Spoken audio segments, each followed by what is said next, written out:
Good evening, and thank you for joining me. The two cases against former Chief Executive Officer of SBFA, the Small Business Finance Agency, Rosenda Alcindor, were heard again today before the Supreme Court.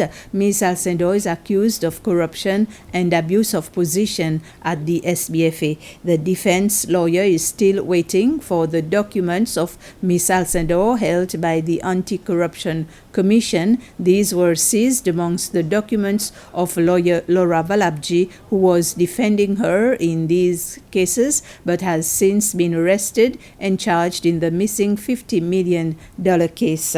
The two cases are being heard by two different judges who both ordered the restitution of these documents to the defense. And recently, the missing $50 million case, the Chief Justice ordered the appointment of an independent lawyer to examine the documents seized and to release those not related to the missing $50 million case.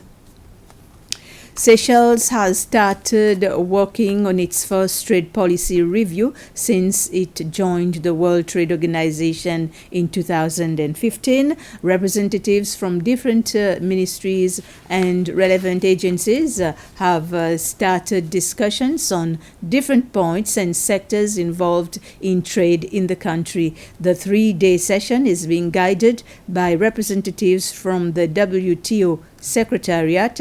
At the end of the 3 days, two reports will be put together, one from the WTO Secretariat and the other from the government. The reports will be used as basis for the trade policy review scheduled on the 5th and 7th of December of this year, where Seychelles will have the opportunity to voice out its challenges, concerns, and intentions before the WTO member states. This will be a unique opportunity for the government to explain to the members the shortcomings given the geographical situation and some other limitations that the country may have.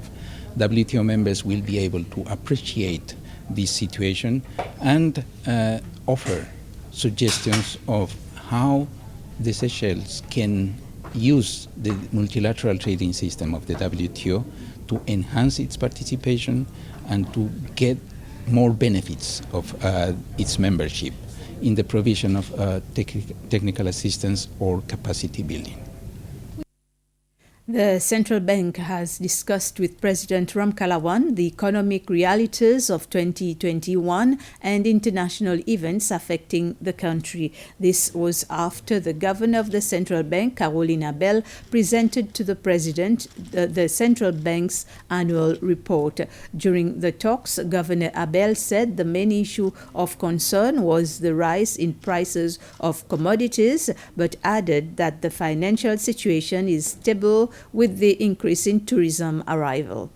The reports themselves, they articulate what has happened in the economy domestically and also external, what are the major events and how those events are affecting domestic economy.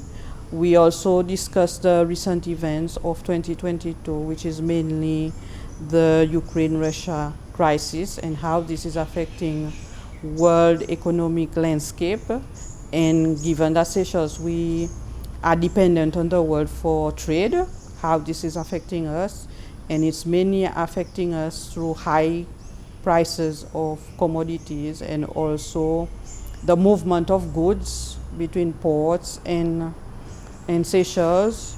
So it's important that we take a note that the world events can affect us significantly, and these are the kind of discussions that we had with the president to see how we improve the resilience of the country in light of international events.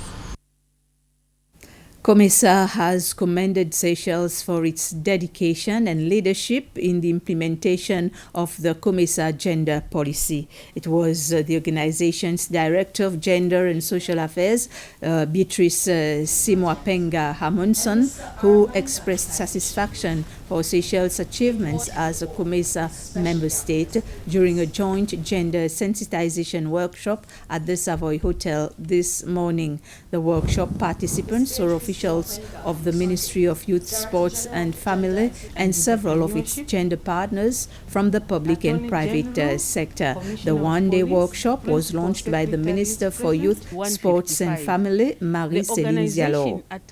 It will help to strengthen the capacity of the National Gender Management Team. Capacity building is very important. Often it's left out of the equation of when we are implementing any policy or any plan.